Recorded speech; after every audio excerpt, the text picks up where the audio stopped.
ಸ್ವಾಮಿ. ಎಂದಿಗಾದರೂ ನನ್ನ ಪುರದ ಕಡೆಗೆ ಬರುವಾಗ ಈ ರೀತಿಯಾಗಿ ಬಂದವರೇ ನೀವು? ಖಂಡಿತ ಇಲ್ಲ.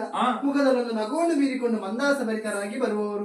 ಇನ್ನು ಹಾಗಲ್ಲ, ಹಾಗೆ ಮಾಯವಾಗಿರುವುದು ಮಾತ್ರವಲ್ಲದೆ ಕೈಯಲ್ಲಿ ಆಯುಧ ಎದೆಗಿದೆ, ಕವಚ ಕಟ್ಟಿಕೊಂಡಿದ್ದೀರಿ. ಮುಖದಲ್ಲಿ ಕೋಪ ಎಂಬುದು ಛಾಯೆ ಕಾಣ್ತಾ ಇದೆ ಸ್ವಾಮಿ. ಈ ನಿಮ್ಮ ಬಗೆಯನ್ನು ಕಾಣುವಾಗ ಮನದಲ್ಲಿ ಏನೋ ಒಂದು ರೀತಿಯಾದಂತಹ ತಳವಳಗೊಂಡಿದ್ದೇನೆ. ಯಾಕೆ? ಹಾಗಾಗಿ ಕೇಳ್ತಾ ಇದ್ದೇನೆ, ಆ ಬಳ್ಳಿಗೆ ಪಯಣ ಸ್ವಾಮಿ.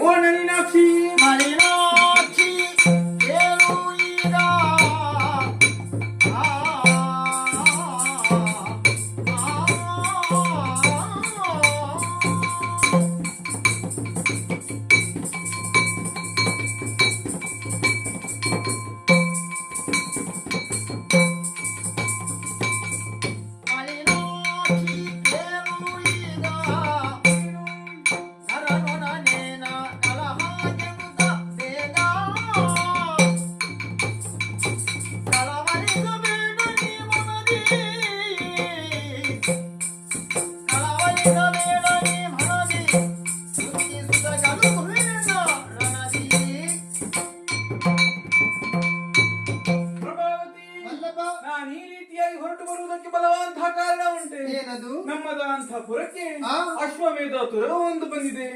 ಅದರ ಬೆಂಗಾವಲಿಗಾಗಿ ಬಂದವ 3 ಲೋಕದ ಗಂಡ ಎನಿಸಿಕೊಂಡಂತಹ ಪಾರ್ಥ ಆತನೊಡನೆ ಯುದ್ಧಕ್ಕಾಗಿ ಹೊರಟಂತವ ನಾನು. ಕಳುಹಿಸಿಕೊಡಿ. ಪಾರ್ಥನನ್ನು ಗೆಲ್ಲುವಂತಹ ಸಕಲ ಸಾಮರ್ಥ್ಯ ನಿಮ್ಮಲ್ಲಿದೆ ಎಂದು ಅರ್ಥ ಮಾಡಿಕೊಂಡಿದ್ದೇನೆ ಸ್ವಾಮಿ. ಆದರೆ ಮನದ ಭಯ ಏನು ಬಲ್ಲಿರ? ಏನು? ಪಾರ್ಥನ ಆಪ್ತ ಮಿತ್ರನಾದಂತಹ ಶ್ರೀಕೃಷ್ಣ ಬಂದರೇನು ಮಾಡುವಿ? ಮೂಗನೆ ಹೇಳಿದರೆ ಮುಖವೇ ಬರುವ ಹಾಗೆ. ಪಾರ್ಥನನ್ನು ಕೆಣಕಿದರೆ ಶ್ರೀಕೃಷ್ಣ ಎಲ್ಲಿದ್ದರೂ ಬರಲೇಬೇಕು. ನಮಗೂ ಬೇಕಾದದೇನು? ಹೌದು, ಪುರದ ಜನರಿಗೆ ಶ್ರೀಕೃಷ್ಣ ದರ್ಶನವಾಗಬೇಕು ಎನ್ನುವ ಹಾಗೆ. ಅಷ್ಟಕ್ಕೂ ಇದು ದ್ವೇಷದ ಸಮರವಲ್ಲ, ಭಕ್ತಿಯ ಸಮರ.